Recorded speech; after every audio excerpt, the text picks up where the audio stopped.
He wore no uniform, carried no badge, and held no invitation. Stand down. And still the morning seemed to lean toward him as if granite and grass could remember what paper forgot. A single red rose rested in a child's small hands, dew beating along its edge like the world's last soft argument. Before we begin this journey, stay with me, breathe with me. If stories like this find something tender in you, subscribe now, tap the bell, and watch until the final second. Because what starts at a gate will end with a truth you will not see coming. The cemetery woke slowly, mist knitting itself between rows of white marble, until each headstone felt like a candle with its own private flame. September's early chill made the breath visible. It rose from the man's mouth in measured clouds that told you he knew how to ration air, how to make the smallest thing last. He stood just outside the inner perimeter where protocol hardens into habit, where clip boots set rhythms and lists of names become walls. Ethan Cole had learned to carry silence the way other men carry shields. Beside him, Lena adjusted her little coat and cradled the rose in both palms, as if warmth were a promise that could be kept by holding still. There is a kind of attention that does not announce itself. It gathers in the hinge of a gate, in the hush of a bugle rehearsing at a distance, in the subtle pause of a young officer who has said the right words and suddenly wonders if the right words are enough. Ethan let the pause do its work. He had not come to argue. He had come to keep faith with a man whose name now lay beneath a flag, General Nathaniel Brooks. To the nation, a hero with 4 stars. To Ethan, a weight once carried through a night where the rain fell like molten wire and the dark could bruise. Arlington at dawn is not a place so much as a memory breathing. The marble absorbs light and returns it tenderly. The grass remembers footfalls. The air remembers names. Ethan's jacket, once an olive you'd call official and now a color between earth and ghost, bore creases that did not iron out in a small, rough pin beneath the lapel, easy to miss until the sun rose high enough to find it. A sliver of battered silver, shaped not by jeweler but by heat and a steady pocket knife. The suggestion of a lantern no bigger than a thumbnail. It had edges that forgot how to be sharp and a surface polished by years of thumb quiet. Lena lifted the rose to her cheek to feel its coolness, and then held it away again. She had been told the morning would be important, but it is hard to measure importance when you are 8 and everything you love fits inside a backpack. She watched her father's eyes more than the gate, as if the truth of the morning lived there. Ethan watched the distance where a flag-covered casket waited under the pale sweep of the memorial canopy. He measured wind. He measured time. He measured whether he could get the rose to the place it needed to rest without making the world push back. The young officer at the gate had the posture of someone who had learned to trust instructions the way a singer trusts a metronome. His jaw held a line as straight as his cap brim. He addressed the situation. He repeated the policy to himself even while he enforced it. And then he did the one thing training never cautions against and experience always rewards. He looked again. Marcus Reed did not yet know that looking again can change a life. A procession of dark suits and dress blues began to gather behind the perimeter, like a tide that has only learned one direction. Shoes clicked on pavement, in a language you can hear in your ribs. The wind moved the edge of Lena's coat. Mist licked the soles of Ethan's boots. Somewhere a chaplain rehearsed a reading under his breath. Somewhere a bugler tested a note and decided it could be softer. The world staged itself for a ceremony with a program, unaware that another ceremony, unprinted and unplanned, had already begun at the gate. Ethan did not count the minutes. He weighed them. He let each one settle into his bones like a stone on a mark. When the first curious faces turned, when the first whisper ran a fingertip along the fence line, he did not move. He had stood longer, once upon a night that refused to end, with a different weight settled across his shoulders and a different kind of gate to pass through. Memory is not chronological. It is tidal. It rolls in when the air is the same temperature, when the dew beads on a rose-away rain once beaded on a rifle sight, when the sound of a motorcade tires on gravel tastes like rotor wash in the back of your throat. Ethan closed his eyes and the mist thickened, and the white stones became trees without leaves, and the wind changed its salt. The night had broken open not like paper, but like metal. The crash had carved a black mouth into the jungle. The air tasted of oil and coin. The downed bird ticked like a cooling stove. The dark held moving shapes that kept forgetting whether they were men or shadows. Ethan had carried a man then who was not a general yet, who bled in a slow rhythm that made the night count, who spoke only when words were more necessary than breath. Nathaniel Brooks had been less weight than expectation, less body than vow. The jungle had refused to give him back. Ethan had persisted. He had learned what persistence means when it is quieter than prayer and more stubborn than fear. Passing through fire is never theatrical when it matters. It is the business of holding one more second in your mouth and biting down until it splits into two. The rain tried to wash the heat out of the air and failed. Mud swallowed ankles. Vines held grudges. Ethan's world narrowed to breath in the strap that kept Brooks held against him and the soft dying throb of a radio that refused to find a voice. He moved with no promise except the one he had made to himself before he knew he would have to keep it. If one of us walks, the other does not fall alone. After, the tent had smelled of iodine and rubber and the sour metal of blood as it forgets. Brooks had slept a sleep that looked like absence. The med techs had spoken in numbers. Someone had put the shard of shrapnel on a dented tray as if metal could be lonely without a shoulder to finish its story. The shard was enough, raw, ugly, unforgettable. Later, when Brooks found his way back to words, there had been an understanding between men who did not need to exchange them. The shard had been pressed into Ethan's palm and found a new shape in his jacket, a lantern to carry where paper would not follow. It belonged under a lapel now, where dawn could catch it and argue with protocol. The sun lifted above the canopy and discovered the shard the way truth eventually discovers every lie it cares to correct. The light cut along its ridge and threw a small flare that interrupted Marcus Reed's rhythm. In that interruption lived a new story.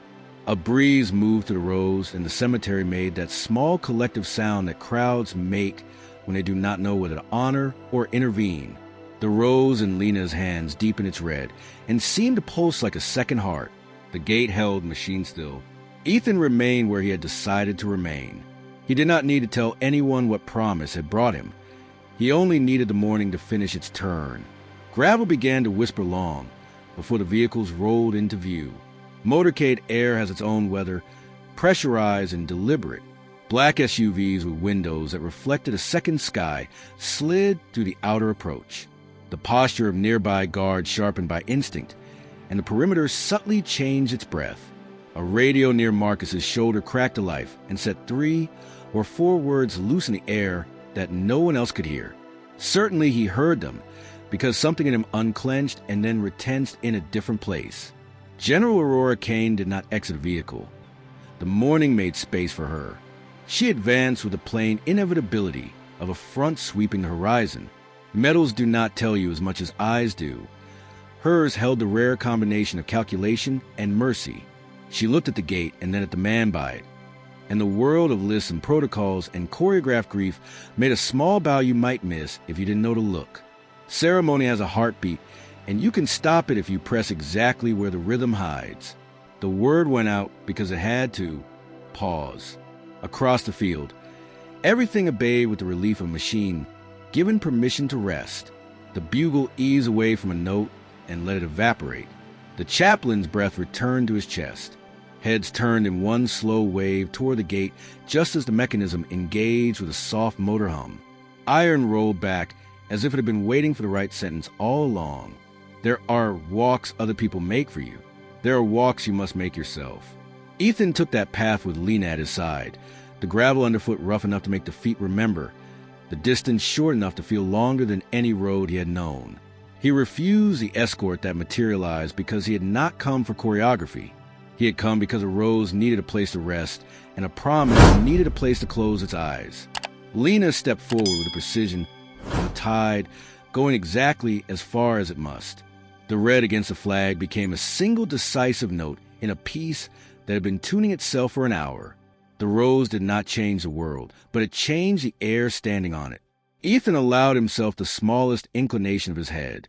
In that fraction, something he had carried for years shifted in his chest and found a shelf where it would not fall. Recognition does not always look like applause. It looks like a leader stopping a machine with a gesture. It looks like a policy recalibrating itself around a human. It looks like a new sentence written into a binder at a table far from grass and sky. when Aurora Kane lifted her hand to the crowd, the kind of lift that is less command than invitation. The amphitheater changed its script without throwing away a single page. Not every day lets two truths sit beside each other without a fight. This one did. Some memories refuse to stay private. They choose their moment and then walk into it. The story of Operation Night Lantern had been a rumor with bones for years. Men in barracks told each other a version of it when nights stretched too long and quiet made them uneasy. The official report had been sealed hard enough to survive careers. A shard under a lapel does not open vaults, but it makes decent people ask better questions. Kane had already asked them. Somewhere in the communications tent a sealed envelope whose existence most did not believe and had been opened with both hands. Somewhere a phrase no one had said out loud in a decade had recrossed a wire, Lantern confirmed. If the morning had ended there, it would have been enough. A gate opened. A rose found its place. A woman with 4 stars shifted weight from rule to mercy without dropping either. Recognition was not a metal pin to a chest. It was an institution learning to bow. But stories that begin at a gate often hide other doors, and this one had hinges no one had tested. The cemetery exhaled. The ceremony found its rhythm again, but not the same tempo. People watched not with curiosity now, but with a needed kind of envy. The envy of those who have not yet found the exact thing they were born to honor. In the stillness after taps, a believable peace settled over the grass in that way peace does when grief has been allowed to finish at least one sentence. Guests filtered away with the quiet efficiency of people who have practiced this departure, and the wind filed the morning under complete. Ethan did not leave. Lena rested against his side and counted the folds in the flag with her eyes, and then stopped counting, because counting is less important than keeping. A few Marines lingered at a respectful distance. Marcus Reed stood at the perimeter's edge, hat tucked under his arm as if his hands had asked for work and found none to do. Aurora Kane spoke briefly with staff he could not see, and then walked, unadorned and straight-backed, to the place where Ethan waited with more patience than any morning should acquire. History likes its symmetry. It gave the man who had once carried the command of the time to stand still, while a general carried a ceremony to meet him. The exchange that followed between unflinching grace and unwavering humility did not belong to microphones or cameras. It belonged to breath and to the peculiar way light decides which eyes to widen. It ended, as it had to, with a gesture that meant more for having been carefully held. A salute given in the direction of a man who would never chase it, a head bowed in return by a man who would never hoard it. What changes a nation is not always a grand announcement, but the quiet policy written afterward by someone who understands how to make reverence administrative. The Lantern Protocol did not roar. It threaded itself through training modules, through briefings about disaster drills, through a widening list of names once too inconvenient for pages already typeset. It named a kind of courage that does not crave spectators and taught future officers to look for light where it lives when the main power fails.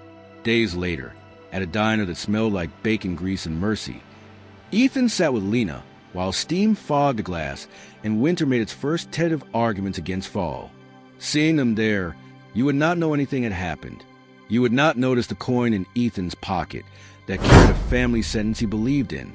You would not see that the waitress had decided today to add extra whipped cream just because a child had remembered to say please. The world has an immense appetite for quiet order. It feeds on it and grows calmer. People think aftermath means ease. Often it means attention rearranged. The headlines moved on, because headlines are poor at lingering where they cannot extract heat. But there are systems that do not move on. Some watch because it is their job to watch. Some watch because the truth unsettled their control in a way they did not intend to allow a second time. In an office with a window that pretended to be a wall, a cluster of men and women who did not wear the same uniforms as the ones at the gate watched the footage again without sound. They watched the moment the shard caught the light. They watched the gate roll back. They watched Kane meet a man she should not have known unless she had known all along. They watched, and the watching stiffened into decision. A memo circulated whose language was precise enough to pass a lawyer and cold enough to make a furnace flinch. It did not mention names. It mentioned irregularities. It mentioned unresolved assets. It mentioned that a mission's fiction had been necessary once, that necessity was a habit, and that habits, when not interrupted, harden into private laws. It mentioned, in a final sentence that did not belong in daylight, that a person who returns from an official death complicates ledgers that have been carefully balanced on absence. The morning the letter from the department found its way into Ethan's mailbox and gently amended a record of bureaucracy had once sealed against him. Another envelope arrived somewhere else with fewer words and more consequence. It traveled through hands that had been told not to tremble and arrived at a desk where a man with tidy hair and untidy conscience read it twice and chose duty over sleep again. The instruction was simple and unadorned. Make contact. Evaluate compliance. Resolve. When he saw the SUVs in the diner's glass, softened into blurs by steam and winter breath. Ethan did not startle. He had learned to feel approach through a table, through a floor, through the way sound chooses one frequency over all the others. Lena was drawing a rose on a napkin, a careful spiral that learned as it went. The bell above the door chimed. The room rearranged itself by instinct around a man in a coat too ordinary to be ordinary, followed by two who had rehearsed the art of looking like everything was fine. The heart does a small thing when a past that is not finished with you arrives in a place that smells like pancakes. It drops and then lifts. It listens for the exact tone of the world. Ethan slid the coin between his fingers and found the engraving with his thumb. Leave things better than you found them. The instruction seemed almost silly here, in a booth with cracked vinyl and a window that needed a squeegee. He breathed once and the breath came back. They did not need to speak. People who come to take something away prefer not to be quoted. They prefer to point and rearrange. But this is not a story about arrangement. It is about the one thing that makes arrangement weak. Witness. A truck pulled into the lot and paused as if deciding which space belonged to it. Another car idled, a mother inside rehearsing a story. She would tell her child about how to do the hard right thing, even when the easy wrong was cheap. Across the street, a veteran in a cap that never fit took a photograph of the sky and realized he had caught something in the edge of the frame that would matter. What Lena remembers of that moment is smaller and truer. Coffee smell turning bitter where it meets cold air, the way her father's palm warmed her shoulder to the fabric, the way boots sound on tile when the person wearing them has decided the floor belongs to them. She watched the napkin tremble and put the pencil down before it drew the wrong kind of line. Her drawing did not need to be perfect to be honest. The man with the tidy hair smiled in a way calculated not to disturb the cups. His hands were almost empty. The diner held its breath because places learn from people. Ethan considered how much a promise can weigh when it is suddenly asked to climb into a different vehicle. He looked up, and the eyes that had learned to carry silence found their reflection in a pair that preferred noise disguised as order. When two truths touch, one of them heats up. The window fog blossomed, then cleared in a circle where someone outside leaned close to look. At the Pentagon, far from coffee and fog, a secure line rang twice and then lived in a palm that had designed itself around responsibility. Aurora Kane listened to a voice that carried no personality and then set the handset down as if it had weight. Her office had been arranged in mute echoes. The walls refused to learn names. She looked at a small object on her desk, a rough silver lantern that should have stayed private and had not. There are moments when a leader must choose whether protocol will serve the living or bury them again. She stood very still and let the choice walk toward her. If she chose silence now, she would keep peace with the machine and declare war on a truth she had already saluted. If she chose voice, the machine would grind and spit sparks, and many would pretend surprise. The decision was not moral. That part was done. The decision was tactical, where it placed herself in the path of a history that had already started running. Outside the window, the river practiced being relentless. A phone on a different desk buzzed an urgent little insect of a sound. She reached for it. In the lot, the air buttoned itself higher at the throat. The SUVs softened the edges of the morning with their shapes until everything looked like a choice between open and closed. Behind glass, a child's drawer became a tiny red flag. Inside the booth, Ethan's breath lengthened until the seconds made room. He thought of a tent smelling of iodine. He thought of metal cooling on a tray. He thought of the way a gate gives up its stubbornness when a human being asks it a better question than any badge can answer. He thought of the coin. He placed it on the table. There's a sound a diner makes when a story decides whether to break or bend. It is small, and it happens at the level of forks meeting china and spoons touching glass. That sound happened. The tidy-haired man reached into the space where decisions live and found his. He had believed in neat resolutions his entire life. He had not practiced how to behave when a quiet man declined to go where lists could find him. He had not practiced with an 8-year-old watching whose whole world could fit inside a backpack, and was right now packed with pencil and a courage she had not named yet. At the exact second a hand reached, a different hand pressed a different button in a building carved from money and intention. Somewhere a word cut across a wire, a word that had slept for years and only recently learned to stand up again. Lantern. It moved through circuits that had not expected it. It arrived in ears that had chosen not to hear it. It walked into a room like a guest no one had invited and sat down at the head of the table. The effect was immediate where such words are still allowed to be sovereign. The first SUV's engine stopped mid-intention. The tidy-haired man's hand lost a fraction of its certainty. The coin on the table kept shining. Not all messages arrive where they are sent. Sometimes they arrive one building over, 1 minute late, one line short, and the gap between what should have happened and what did is where the next part of the story grows teeth. The radio at the agent's hip awoke with a hiss that did not decide whether it preferred to be static or command. He glanced down. He glanced up. He calculated how far a child could run in a room like this and how far a principal man might ask her to. In the corner of the diner sat a man with the kind of face that belongs to someone everyone calls Sir, while knowing he prefers his first name. He had eaten half an omelet in 15 measured bites and had decided quite early not to intervene in anything unless the lines blurred enough to require a witness. His phone vibrated. He read the word on the screen and felt the world shift one click closer to the right direction. He stood without scraping his chair. He had once known a night where rain misunderstood the word mercy, and a young man walked through it, with another man's weight on his back. He knew the shape of courage when it chose a seat across an aisle. At the cemetery, the rose had started to fade at the edges where oxygen has taught petals about time. The flag knew how funerals end and how the ones that matter do not. Wind rearranged the mist lines over the stones like a careful hand brushing hair from a sleeping child's forehead. Names do not rest in rows without learning each other's secrets. If you stood there now, you would hear less silence than you expect. You would hear the whisper of a gate rolling again in a morning that never stops opening and closing. In the diner, a heartbeat stretched and then would not snap back. The tidy-haired man's expression recalculated. The agent to his left adjusted his stance from inevitable to uncertain. The agent to his right discovered that uncertainty can feel like falling if you have not practiced it. Ethan felt Lena's fingers find the hem of his jacket. He counted until the number told him something true. He made the smallest shift a human can make and still mean it. He decided, yet again, to hold ground measured in dignity rather than inches.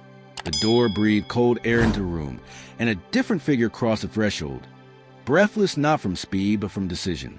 A woman whose uniform had enough metal to blind a morning and enough resolve to guide. One stood in a place where maple syrup and coffee meet. The room recognized her the way skin recognizes fire before flame. She did not ask permission to be believed.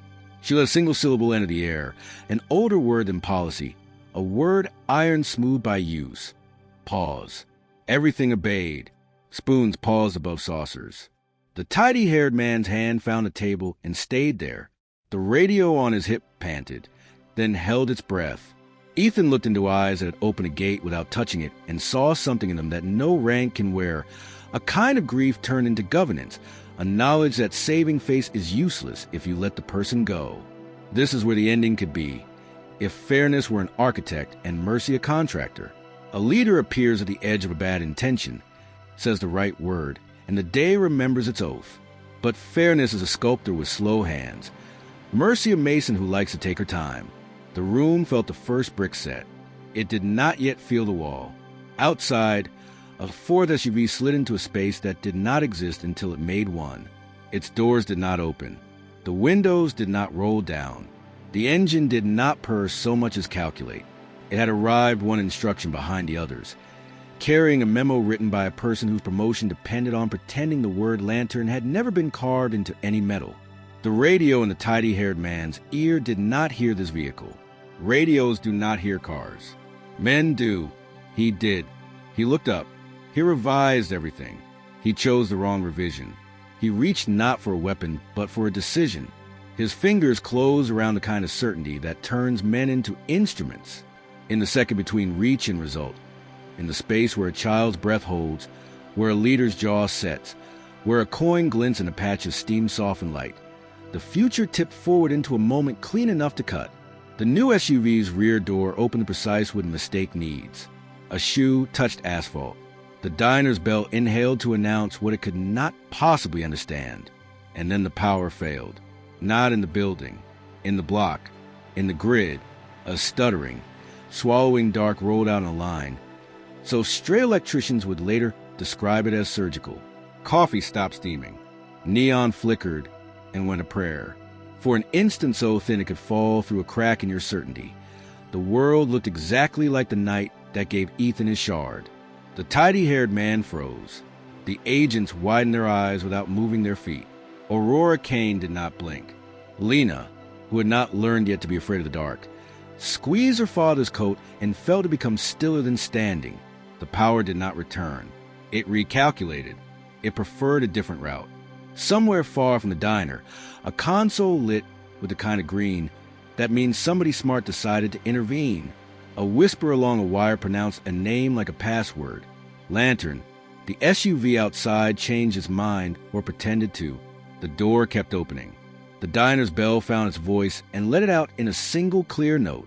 Everything that matters next will happen at once.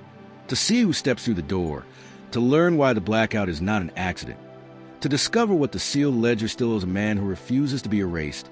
Follow this story into the second part. Subscribe now. Tap the bell. The bell's single note hung in the dimmed air like a thread of glass, and every eye in the diner turned to watch it shiver. The fourth SUV's rear door opened the width of decision. A shadow stepped down, and for a heartbeat the room contained three kinds of silence at once. The tactical silence of men recalculating, the principled silence of a leader choosing where to stand, and the lived-in silence of a father holding an 8-year-old steady, without squeezing fear into her bones. Powerless lights still wore their last blink. Coffee cooled mid-swirl. Outside, the idling engines drew a low line across the morning, the mechanical equivalent of narrowed eyes. Inside, the tidy-haired man measured the distance between the table and the exit, then measured something harder, the distance between instruction and conscience. His fingers released the certainty they had reached for and found the table's edge instead. The agent to his right shifted his weight and met the wrong floorboard. It creaked like an old truth waking. The shadow from the fourth SUV resolved into a civilian silhouette cut by a dark coat and a posture that belonged to someone too familiar with rooms where outcomes are negotiated, not earned. A briefcase lived at his side like a statement. He did not bother with introductions. Men like him expect context to arrive ahead of them. He scanned the room, found a uniform that did not fit the diner, and found a man beside the child whose presence had dragged a machine into daylight at a cemetery. Aurora Kane did not move aside. She did not reach for rank or volume. She became a point the morning had to go around.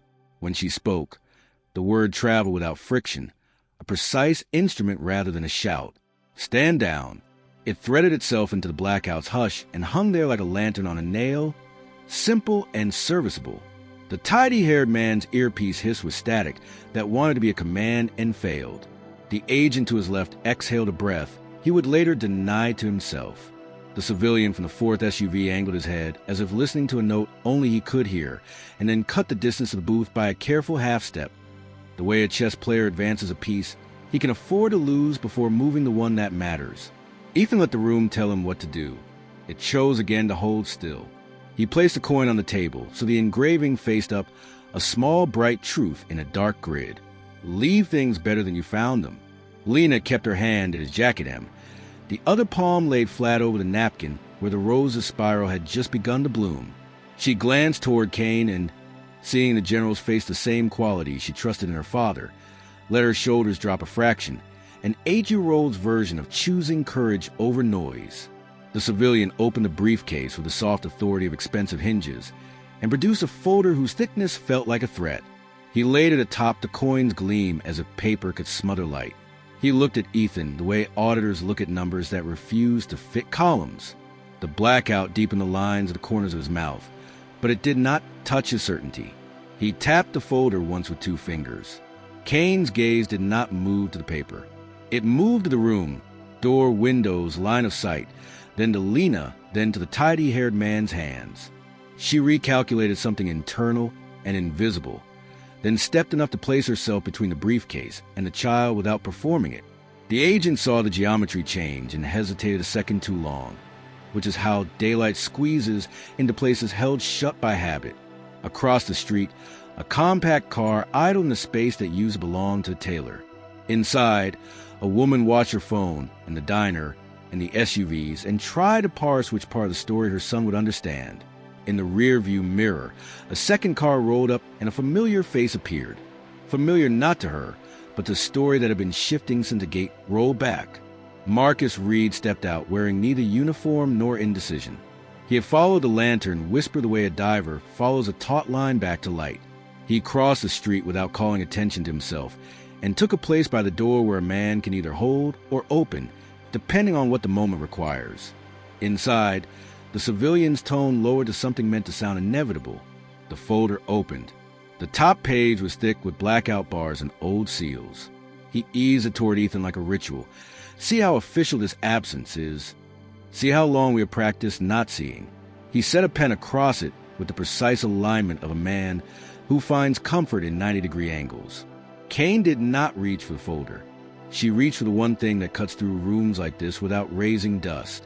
An order whose lineage outlives the men who write it. Land and authority. She said, the words clipped clean. It wasn't rhetoric. It was a key code. The earpiece in the tidy-haired man's ear caught it, recognized it, and stopped trying to breathe. The agent to his right froze like a sparrow that decides stillness is a better camouflage than flight. The civilian did not freeze. He smiled a small, technical smile, the kind that acknowledges the existence of a rule while already having decided to get around it. He moved his hand toward the pen. Marcus opened the diner door and let the cold in. The bell rang again, a single honest note on a morning full of polished ones. He did not announce himself, did not raise his hands, did not demand anything. He let the door swing shut and stayed with his back to it, a fulcrum in plain clothes. The tidy-haired man turned and saw a face he recognized not as an ally or an enemy, but as someone whose presence complicates after-action reports. Witnesses are messy in systems that prefer clean lines. The blackout stretched. Grids don't like to be told no and keep trying, routing through backup paths like water searching for a habit.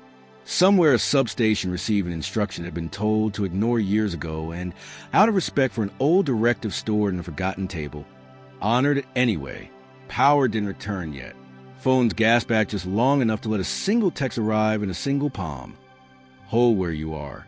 Lantern engaged. Kane's face registered the message without looking down. She addressed the only person in the room who still thought paper could outrank presence. Her words were few and unadorned. Protocol 9. Authority override. Civilian detention not authorized. It was not a threat. It was an eraser. The civilian's smile changed temperature. He did not argue.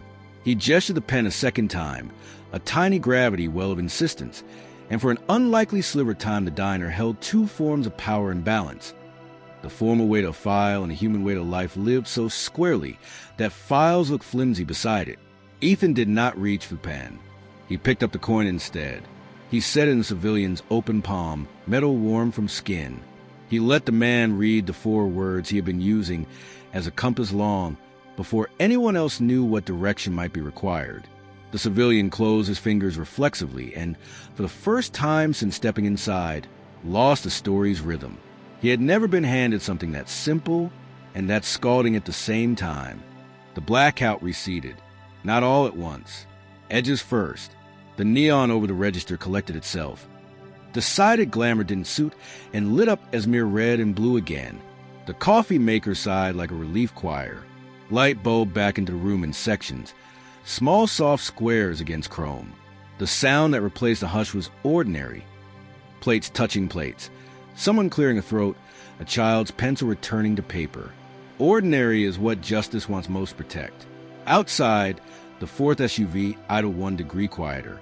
Either orders had changed, or the people inside recognized a room they could not walk into without rewriting their job descriptions. The tidy-haired man took 1 step back and let the doorframe become a kind of conscience. The agent to his right followed. The civilian considered the coin as if it were a new kind of signature. Marcus did not leave the door. He did not need to do more than that. Sometimes the right person in the right place collapses a dozen wrong possibilities without a speech. Kane moved enough to unshadow Lena. The child resumed the curve of her rose, as if the world had finally let things delicate be safe again. Ethan's gaze met Kane for half a second in acknowledgement of something larger than thanks, then returned to his daughter. The future is a long time to hold steady. This morning had demanded enough. The civilian closed the folder, slid the coin back across the table with a touch more care than he had placed paper there, and turned not to the leader who could end a career with a phone call, but to the man who had forced this meeting to have a spine. He said nothing. People like him function best when they believe they are above apology and beneath accusation. He left with the briefcase. The tidy-haired man chose to take the second step backward by himself, as if returning a room to its proper owner required at least one personal choice. The agents followed the gravity out into morning. The bell rang a 3rd time and took all the threat with it. Power found a clean path back to the grid, and the sun decided to act as if nothing unusual had happened. The diner remembered how to be a diner. The waitress poured coffee with the professionalism of someone who knows emotion is best served warm and without commentary. Marcus nodded once to Ethan and once to Kane, then dissolved into the small crowd, as if the bell had been his cue. He did not look back. Some days a man's growth does not need witnesses. Kane did not sit. She inclined her head to the little girl first, then to the father, and made a promise with the economy of someone who gives only what she will keep. It did not live in words. It lived in the shape of her presence at the edge of a problem until it wasn't a problem anymore. She departed the way she had arrived, not as spectacle, but as inevitability returned to its rightful duty. After they were gone, the room took a collective breath it had been hoarding. Forks moved. Conversations restarted in the mid-sentence place, where people put them when they choose self-preservation over curiosity. The world, gently, allowed itself to continue. Ethan and Lena finished what could be finished. He paid in cash because some mornings you choose the oldest forms on purpose. They stepped into a light that felt newly washed. The SUVs had become ordinary vehicles again, to be ignored as scenery by anyone who did not know how quickly scenery can become stage. They crossed a lot and found the truck waiting without judgment. The napkin drawing was folded along careful lines and placed in a pocket with the gravity of an heirloom. They did not go home yet. They drove to where the morning had first bent. The cemetery met them with the soft sternness of a place that refuses to be anything except itself. The service was long over. The maintenance crew had done its quiet miracles. The air held a gentler chill. They walked without ceremony to the place where color had once interrupted flag. The rose Lena had placed earlier had deepened and softened. She stood and looked at it as if memorizing the exact shade. Ethan withdrew the coin and set it on the stone where names go to become permanent, then moved it a finger's width to the left as if to tell it this place was not a grave only, but a crossroads where a debt had changed form instead of being erased. He did not pray aloud.